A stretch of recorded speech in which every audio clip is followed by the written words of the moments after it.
Hello everyone, welcome back to my channel. Thanks for sticking around. Now, I didn't post much recently because I was busy preparing for my AWS Solution Architect exam. Now, this is the first industry professional certificate that I'm taking and was feeling very nervous about it. And guess what? I got certified recently. I must say, it is not a walk in the park.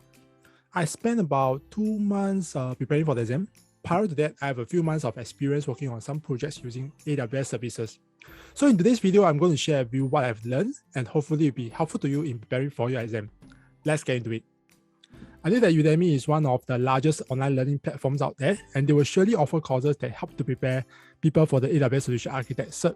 So I went to search for the course in Udemy, and tada!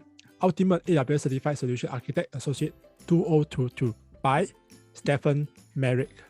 And it was a good course, a lot of good reviews, but I must confess, I didn't finish watching all the videos.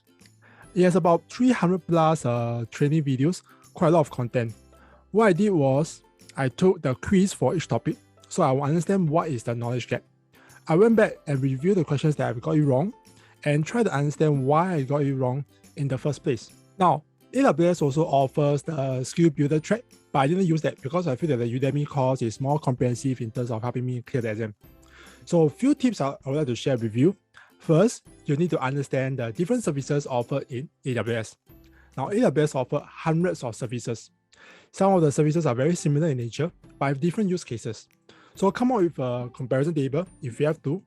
So as you can see here, I've come up with a table for all the different services. So you need to understand what are the differences between each services, because it can be confusing at times when some of the services seem so similar. Most importantly, test yourself. I learned this from Ali. I'll put his YouTube link in the description below. Is to create a list of questions and try to answer them. So as you can see, I have a list of questions. So I also have the answers. So sometimes I will just hide it. You try to go through each question and try to answer them. So I put over here, another column, all my answers. Then I will compare with the correct answer and see which one I got it wrong. So what I did was I also review it regularly, at least once a day leading up to the exam. So next tip is to do the course quiz and practice questions. So there's also exam questions right after the course, about 65 questions. I took it the first time and I failed badly, which I kind of expected it. I mean, I'm not an expert in AWS services. I use it to build some projects, but I do not know all the services in there.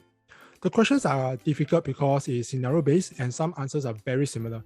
For example, they give you a few different options and ask you which is the most cost-effective solution. That is the tricky part. I also did practice questions. So as you can see here, practice exams. So you can actually try all these practice questions. So I actually did all 6 of them. And the price is actually not very expensive. Usually I'll wait for courses when they are on sale, so I can buy at a discounted price. So in total, for those practice papers, there are about 455 questions. I think only one of the practice questions came out in the exam. So do not expect that whatever questions you went through will come out in the exam. But the way the questions asked in the practice papers and the exam are very similar. Also, expect 1 or 2 questions that are not covered in the course, but will come out in the exam. So for my case, Amazon Poly actually came out. So this is about turning text into live-like speech using deep learning, and Amazon Test Track. So you can automatically extract printed text, handwriting, and data from any documents. So you just have to expect that there are some questions will not be covered in the course. So you try to understand the questions and give an educated answer. So I failed all the practice papers at the first try, but I retook the practice paper until I passed. And the passing mark that I expect for myself for the second try is about 80 to 90%. So to be discouraged when you do the practice papers, because it's meant for you to understand what is the things that you are still not familiar with. So next is to book the exam to create urgency. Because if you do not do that, you can take forever to finish the course. I only feel the urgency to revise rigorously only 2 weeks leading up to the exam. 4th tip, take the exam at the exam center. If possible, I would recommend candidates to go down to the exam center to take the exam. It is more conducive and it allows you to focus throughout. When you're at home, the space might be limited and you might get distracted by other things. Also, they will look at your surroundings to make sure you don't cheat. But I'm not very comfortable showing people my room because my room is in a mess, which is why I would rather just go down to the exam center to take the exam. Now, last tip is to keep calm and read the questions carefully. So I didn't finish the exam early. I spent the entire 130 minutes to go through each question. I even changed some answer for the last 5 minutes. Some of the questions are very tricky, so you're just going to trust that all the training you have done so far has prepared you for this exam. Don't think about passing or failing. In fact, I'm prepared to fail. I mean, that's just life, right? Even when you are prepared for exam, you can still fail. So I asked myself, what is the worst that could happen? If I fail, I'm just going to revise again and take it the next time. Once you have this resolved, you can take the exam with less pressure. So just do your best.